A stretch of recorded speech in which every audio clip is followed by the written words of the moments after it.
Hi everybody, this is Lonnie. Today's project is going to be this multiple piece cutout, wall hanging or puzzle or however you want to make it.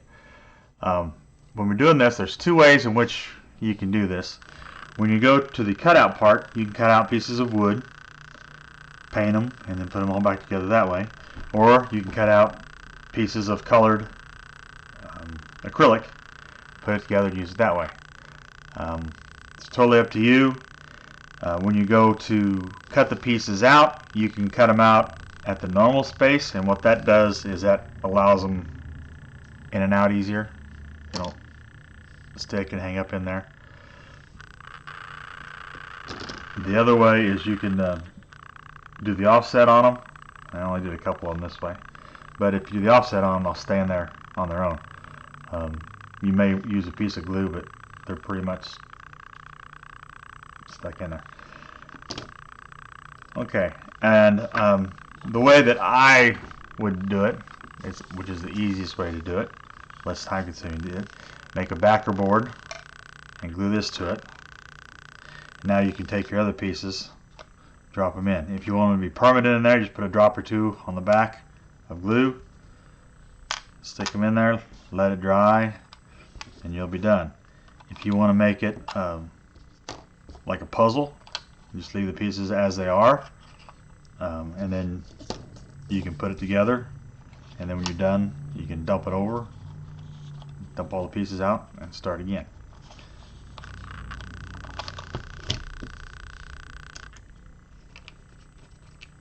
And what's nice about this is when you go to paint it, it's quick, it's easy, and there's no mess. The acrylic takes a little bit longer, but depending on what kind you have, it's shinier, it looks pretty. If you do it with the offset to where the pieces stick, then you can always put a light behind it and it'll shine through, look pretty. It just depends on the pieces of acrylic you have and whatever. The only problem that you'll run into is blues. A blue diode will not cut blue plexiglass, so I still went ahead and I cut them out of wood and then I use them like that. But you can find ways around it. For like this one here, you could use white for what the water is, and then for the background here, instead of the background being blue, you can make it in black. It'll be at nighttime, and cut out a couple of stars and stick them on there. Variations are all up to what is in your mind. I'm going to show you how to do it in the software, and then where you take it from there is all up to you. Let me get over there, get her fired up, and we'll get going. Okay everybody, here we are in We Create Make It. I'm going to call up an image, just a brief synopsis of the image. The image originally was a JPEG I found on the internet, and then what I did was I took that original image, I took it out to another program, and I vectorized the image. And what that vectorized does is it traces it, breaks it down into parts and pieces. And once I had it broken down like that, I saved it as an SVG file. And now I'm going to come over in here, I'm going to call it up, and we're going to manipulate it. The software that I used to vectorize it was software that I already had. It's for making signs on vinyl. I'm sure there's some converter out there somewhere on the internet that does that for you. Or you can actually find a file that's already done and call it up and use it like that. You can do this with a regular JPEG, but it's a little bit harder. You have to erase stuff all the time and everything. When you do it with this kind of file, it's just point click and you're done.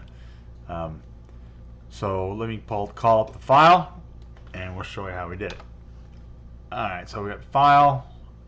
I'm going to import my SVG file.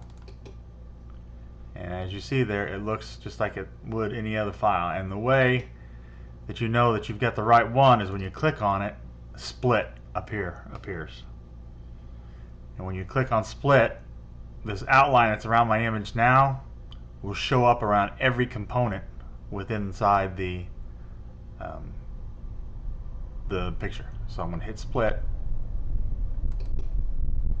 The reason why the screen went black is the back image, that's the background of everything. It shows up black.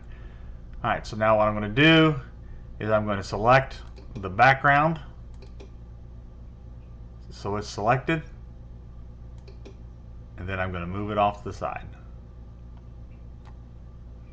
Okay. Now all these components you're going to save because you may need them, but move them off to the side. Once you move it off the side, make sure you click ignore for processing. So later on when you go to print, it doesn't show up and throw everything off. Okay. Now the way this is now, everything in here, if we were to engrave it, the whole background would be black and it'd take a long time. So we're going to modify that. Alright, the way that we're going to modify this is we are going to select everything. And we come over here to hit cut. And now that changes everything. You can do your cut settings. If you're going to do wood, this is close. 100 power, 7 speed. Number passes 1. If you need more than 1 pass, put enhanced cutting. And what enhanced cutting does is every time it completes a round, it lowers the laser just a little bit so that it's got more punch through to get through your material. Okay, so this would be what we'd cut out. The problem that we would have doing this is there's no, that's got to be a ring on the outside so you have something to work with. So we're going to come back and we're going to put another ring on there. Click circle, make a circle around it. It doesn't have to be perfect. Just look here on the sides and see what you like. Okay, 156. I'm going to go with 160. 160 by 160. Okay, and then highlight everything. Align to the center. Align vertically. And now you've got your outside ring. Okay. It's set now for line engrave. Hit cut.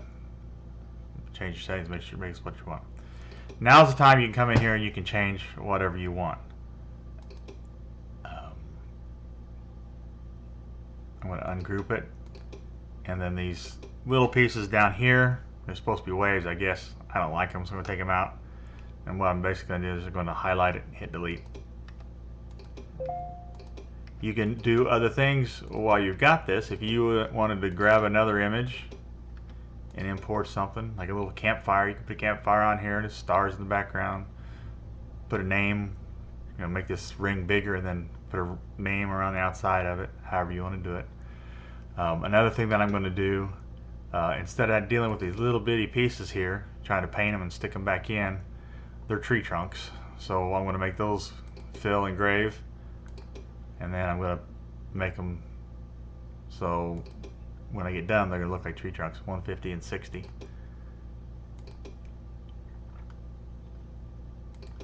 Fill engrave, 150 and 60.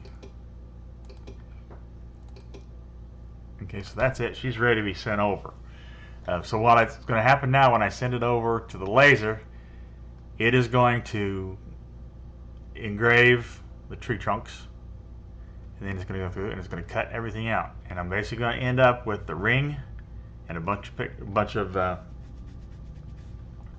pieces. If you cut and one of the pieces drops through the grate and you think you ruined it, you really didn't, because the nice thing about the way this is set up, you can grab the piece that fell underneath, say it was this piece here, drag it off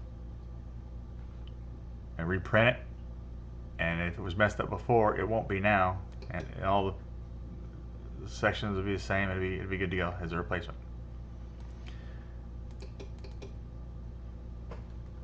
Okay, so go ahead, print away. If you're going to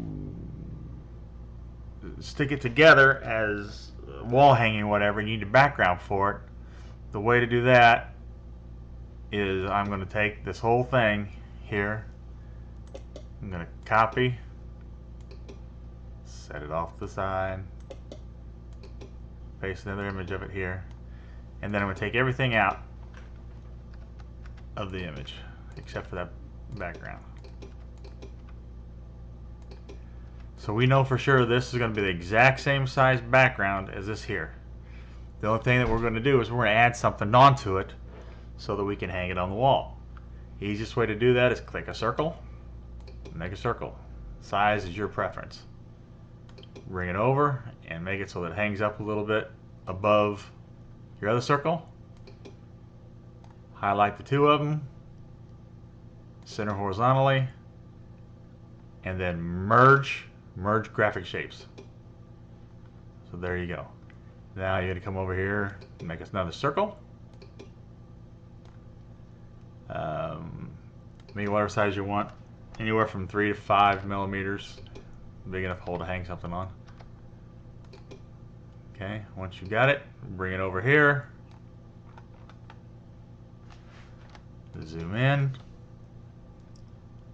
and you can take, highlight it all, align, center,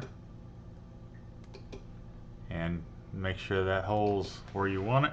You can move it up just a little bit, down just a little bit, however you want it. Right there it is. Set it to cut and make sure your parameters are right. Okay, make sure everything else over here is ignore for processing. So this is the only active thing. Go through the process, put your material in the machine, hit refresh, hit autofocus, put it on there exactly where you want it to print, then start, run it out, and you'll have the background for all this stuff over here.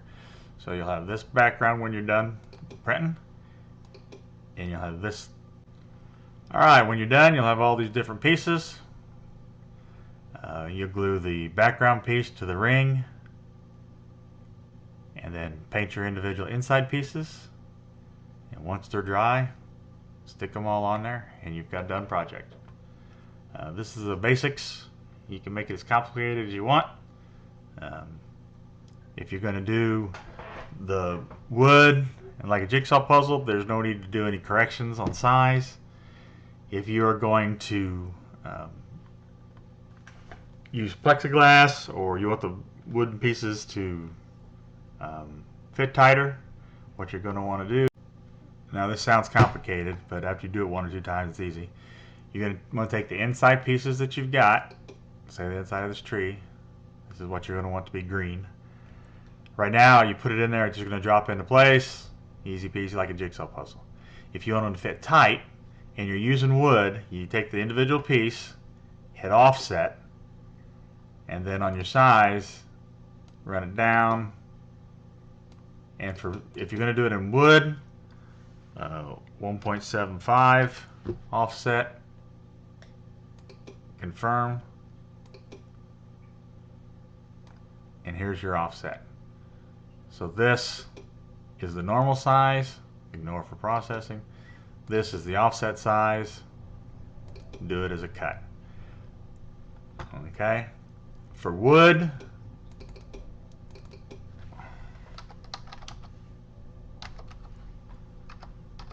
.175.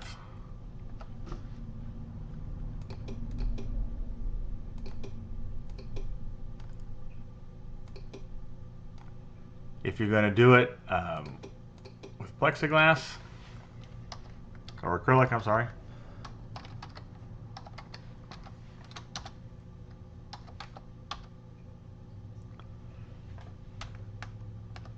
acrylic is going to run it at 0.18, and it depends on the acrylic, how thick it is, what color it is.